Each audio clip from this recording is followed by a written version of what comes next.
The more dates I go on, the more I realize there's a huge gap between how men and women have evolved over time. देखो भाइयों, आज की date में evolve करना बहुत जरूरी है। सिर्फ HTML, जावास्क्रिप्ट, CSS से काम नहीं चलेगा। गिट एक बहुत इंपॉर्टेंट पार्ट है। अब गिटहब बेसिकली होता क्या? गिटहब क्या है? गिट का पार्ट है। गिट इतना बड़ा है तो गिटहब उसका पार्ट है। हब पता होगा हब क्या होता है, और भी बहुत सारे हब होते हैं। वैसे एक गिटहब होता है। गिटहब होता है किस चीज का हब? तुम्हारी रिपोजिटरीज का हब, जो तुम यहाँ पे स्टोर करते हो ताकि तुम टीम के साथ कोलैब कर सको, तुम वर्जन्स क्रिएट कर सको अपने लेट्स से सॉफ्टवेयर के, ऐप के, ठीक है, ट्रैक कर सको वर्जन्स। अब ट्रैक कैसे करने होते हैं देखो मैं बताता हूँ। सबसे पहले मान लो ये तुम्हारी एक पूरी की पूरी ऐप है। तुम इस ऐप के अंदर, ये तुम्हारा कोड है बहुत सारा, यहाँ पे एक रिपोजिटरी, ठीक है, उसको इनिशियलाइज करोगे। ये मान लो रिपोजिटरी इनिशियलाइज कर दी, जो कि लेट्स से इसके स्नैपशॉट्स ले रही है, बार बार बैकअप, ध्यान रख रही है कि कहां पे क्या चेंज हो रहा है वो। अब ये कैसे बनेगी रिपोजिटरी? इस कमांड से, गिट इनिट। इसका मतलब होता है गिट इनिशियलाइज करना, ठीक है। फिर उसके बाद इसको बताना पड़ेगा कि हमें ट्रैक रखना किस किस चीज का है, तो उसके लिए गिट ऐड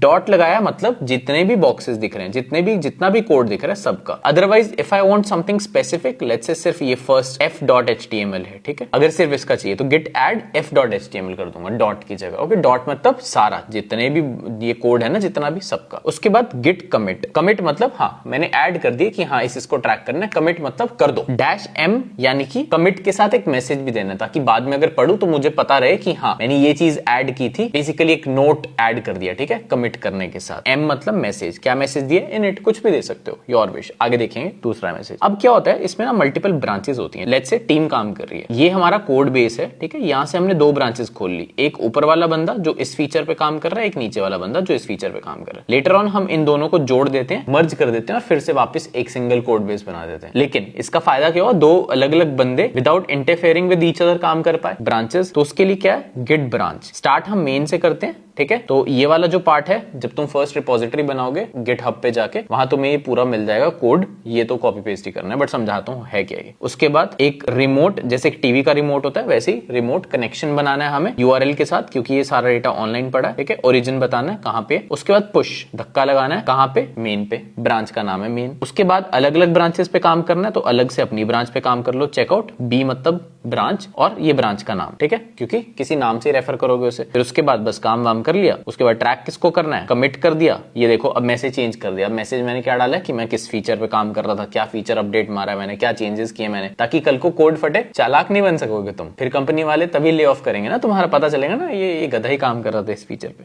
उसके बाद पुश मार दो। ऐसे करके तुम जिंदगी में महिलाएं और मर्द दोनों इवॉल्व कर सकते हैं। All set.